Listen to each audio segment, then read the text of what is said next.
about it the night before we launched. We heard that there was an overdue skiff out of Platinum that had been missing for a couple days, and district wanted us to head out there as soon as the sun started coming up the next day to try to find them. We launched very early in the morning. It was 2 o'clock in the morning. We went out to do a first light, and we got on scene. The sun was just coming up about 4:30, and we started our search. We weren't close enough to DF on it, so we finally found the location with some help of the victim. He told us that he was in a fog bank inside of an ice floe, sitting on top of an ice floe. So we used the radar. I attempted to use the Casper, but was unsuccessful due to the fog being so thick. We identified the ice floe, and then through the DF and him vectoring us in, we were fortunate enough to locate him. The conditions initially where we were looking were very good, but we had to bingo fuel, and that's when, climbing through 23,000 feet on our way back to Kodiak, we heard the Mayday call. We immediately talked to air traffic control and coordinated a turn to try to get to where he described where he was. He said that he was in an ice floe. It was foggy. He could not see any terrain or anything around. As we pulled off and we heard the Mayday, we were all elated to know that that could be the vessel, and then we got identification from it that it was him. So it was a very dynamic but interesting case, and very rewarding to know that we actually made a difference.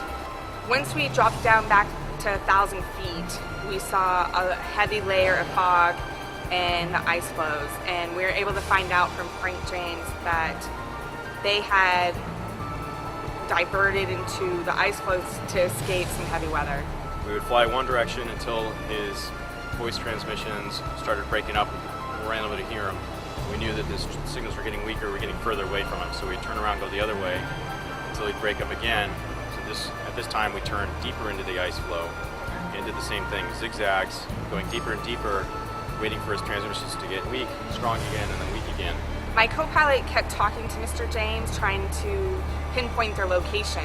We were able to pinpoint their location with our DF-430 direction finder, but initially the direction finder, the bearing pointer, was not working.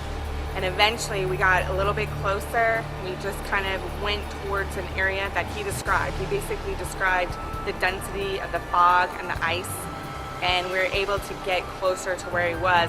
So flying over the head again, this time really locked on the needle and got a perfect station passage.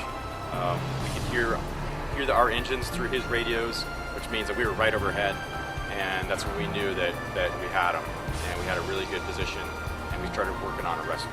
The ceilings were very low over there.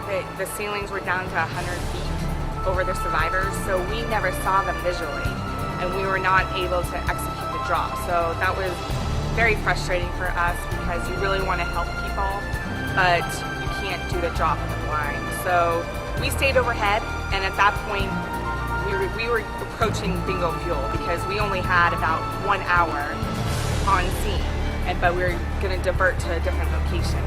We're watching our fuel, we're talking to him, we're talking to our home base, we're talking to Sector Anchorage, we're talking to Comstate Kodiak, we're talking to all kinds of people, and just trying to make this plan come together.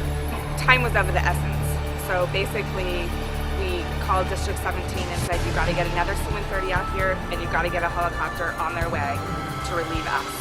Eventually we reached the point where we didn't have enough fuel to stay on scene any longer. We had to depart for Anchorage, but luckily the relief C-130 that was coming in was only about 20 minutes out.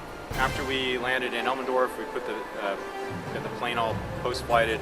We got word that an H-60 made it out there and hoisted all 4 folks. Everybody was in great condition, and delivered to Dillingham. And that's where it kind of finally really hit home that Frank James and his son and his 2 hunting team members were going to be reunited with their families, and that was a great feeling.